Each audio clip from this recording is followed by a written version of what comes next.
From these pictures, we see protesters carrying placards with very frightful messages. Massacre those who insult Islam. Behead those who insult Islam. Annihilate those who insult Islam. As Muslims, we unite and we are prepared to fight. On the 30th of September 2005, a Danish newspaper published an article that depicted Prophet Muhammad in strapped bombs and requesting forbearance. Not too long after that publication, Muslims in Nigeria took to the streets and went on a spree of violence and killing. From the ancient city of Kano right down to the education centers in Kaduna, it was a harvest of death. From blowing up of churches to lecture halls, they killed any Christian that they saw on sight. Distinguished professor, able assistant, and my dear colleague, it is within this context that I present to you the topic of my paper, Violence in the Name of God, Understanding the Causes and Consequences of Boko Haram. This paper is divided into 4 sections. The introduction that puts into perspective religious violence in Nigeria. The second part is a review of related literature as to the origin and evolution of Boko Haram as a phenomenon. The third part discusses the crux of the paper, which is the factors that influences Boko Haram. And the last part is the conclusion and the recommendation. Not often does a phenomenon comes along that threatens a country so much so that after its coming, the country can never be the same again. Such has been the case with Boko Haram.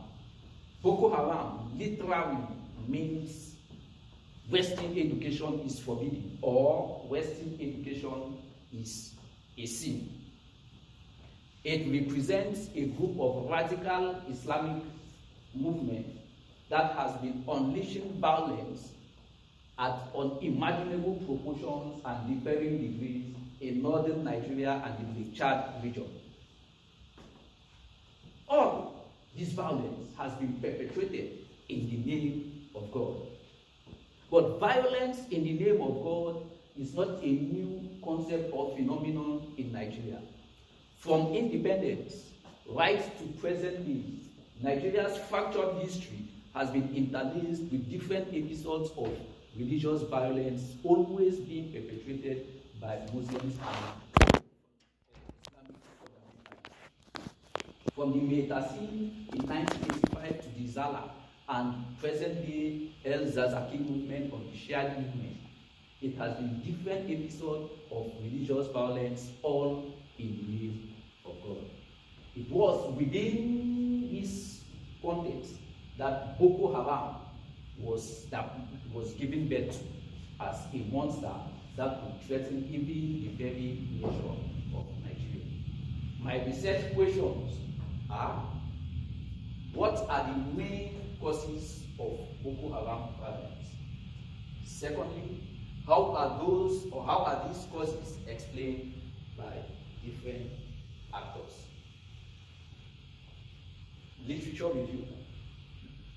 There is actually no consensus as to the origin and founding fathers of Boko Haram. However, scholars like Adibi and Andrew Walker had opined that Boko Haram was founded by Muhammad Ali in the year 2001. Others, like Campbell, argued that Boko Haram was founded by Mohammed Yusuf in the year 2002.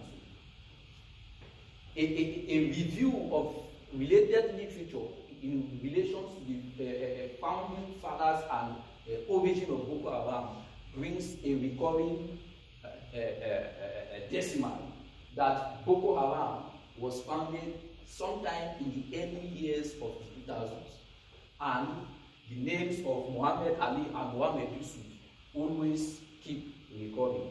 But one author, Bukarti, in a classical work early this year, 2020, did a study which was backed with a lot of empirical evidence from field work to show, to put into perspective the role played by Muhammad Yusuf and Muhammad Ali in bringing out Boko Haram.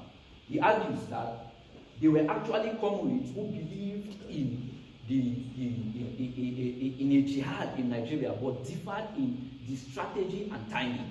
So in 2001, Ali break away from Yusuf and went into a secluded village to plan his attack. But information got to the security agents, who eventually went to that village and launched an onslaught that led to Ali's death. But Muhammad Yusuf continued up to 2009, when they had a violent confrontation with the military. In that confrontation, it is believed that Muhammad was extrajudicially killed. From that point, his followers dispersed but reorganized themselves, and from that moment till date, the sect has been unleashing havoc in the country. The evolution of Boko Haram. Boko Haram has evolved in 4 different ways, both in terms of composition, the strategies of its attack, its network, and its funding. Initially, it started as a small group of almajiris. Almajiris actually means street children, that Yusuf was gathering street children in his church and feeding them and eventually radicalized them. But today, the group has many members, not just in many states in northern Nigeria, but around the Chad region, in places like Cameroon, Chad, and Niger. In terms of strategies, initially they were hitting and run. They would climb on motorcycles, get to strategic positions, and shoot sporadically and run away. But eventually, it evolved from that to open confrontation. A classical example is the Bauchi jailbreak of 2012, where they openly confronted the jail of Bauchi Central Prison Station and let loose 774 inmates. From open confrontation, they started detonating bombs from long distance, and then eventually they came to suicide, bombing, and kidnapping. In terms of its network, some scholars have argued that it had links with Al-Qaeda, and even posited that they had met with Osama bin Laden. Al-Shabaab has equally been linked with them. But in terms of ISIS, the group came out openly in 2015 to declare or pledge allegiance to ISIS. For funding, when the group started initially, they were getting funding through donations from members. But eventually, when they became violent, they went into bank robbery. From bank robbery, they have graduated to kidnapping for ransom. So that's about the evolution of Boko Haram. Now, the crux of the paper, factors responsible for Boko Haram insurgency. I've categorized the major factors responsible for this insurgency in 3. I have the religion, the political, and the relative population. As a religion, the group started as a religious organization claiming that Islam in Nigeria has been polluted and there was need for them to purify Islam. Consequently, they tagged most of their religious leaders as corrupt and their political elites as equally corrupt. As a result, they started going out preaching against the politicians and clamoring for a jihad.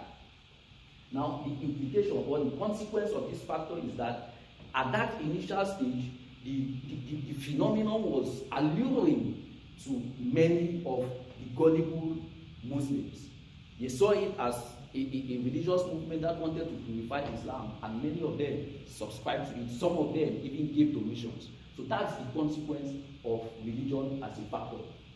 In terms of politics as a factor, those that have explained Boko Haram based on political grounds has usually been southern politicians. It might interest us to know that Nigeria is divided into basically, let's say, 3 regions: north, south, and west. But the south and the west are 80% Christian, while the north are usually Muslims. So, Shegun Adeyemi, a former press secretary to former President Yar'Adua, had indicated that there was a power-sharing agreement between the members of the top echelon ruling Democratic Party, PDP, as at that time.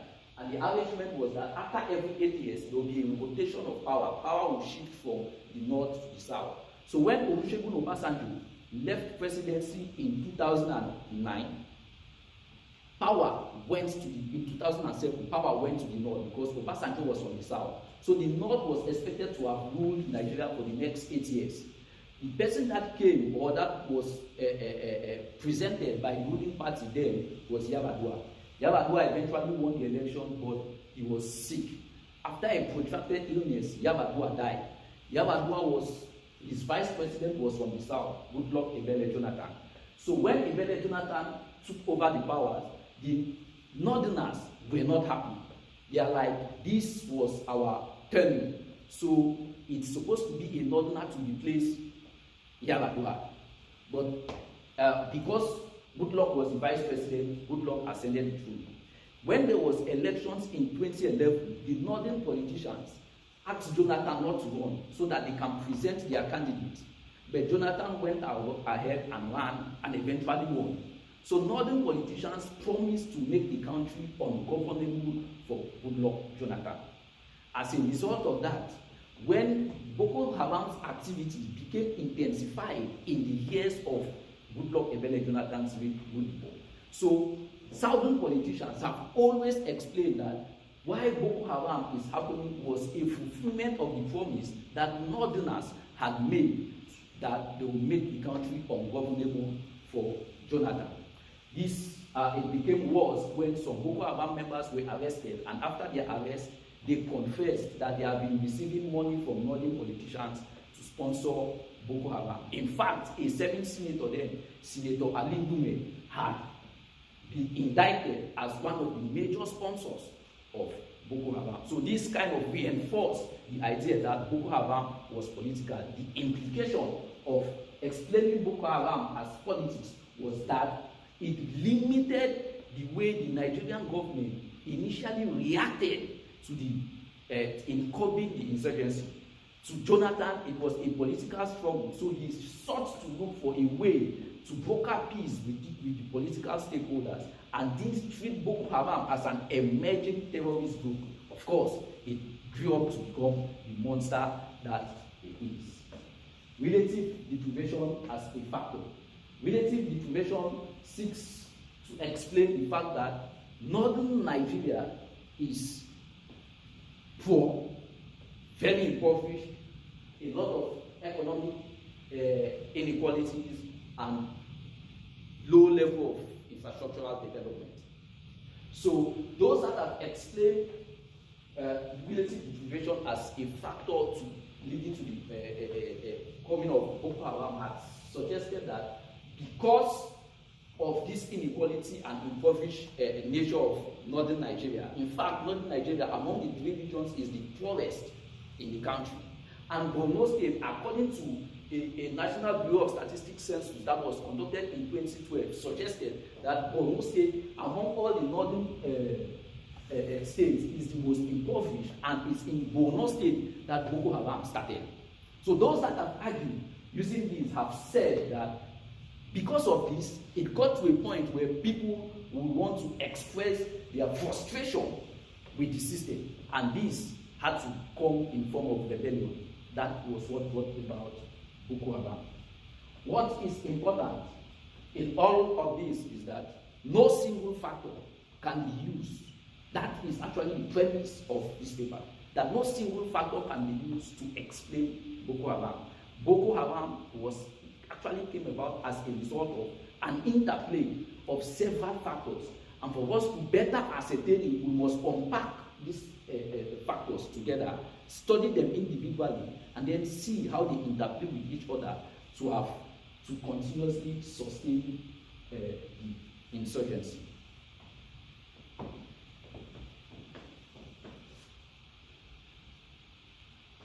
In terms of policy recommendation, there is need for a further in-depth study supported with field work on the various factors that have affected Boko Haram.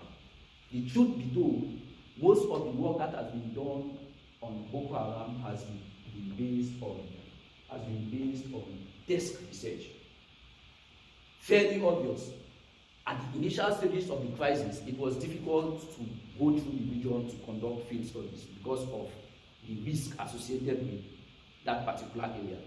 But there is a serious lapse in such in using only field studies. The reason being that there are certain nuances of the crisis that cannot be ascertained from desk research.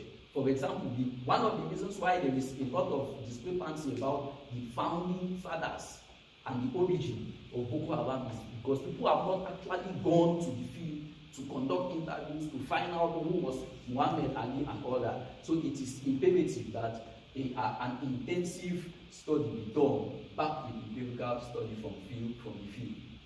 The second one is that Nigerian government should address the underlying inequalities in northern Nigeria to avert the emergence of similar groups in future.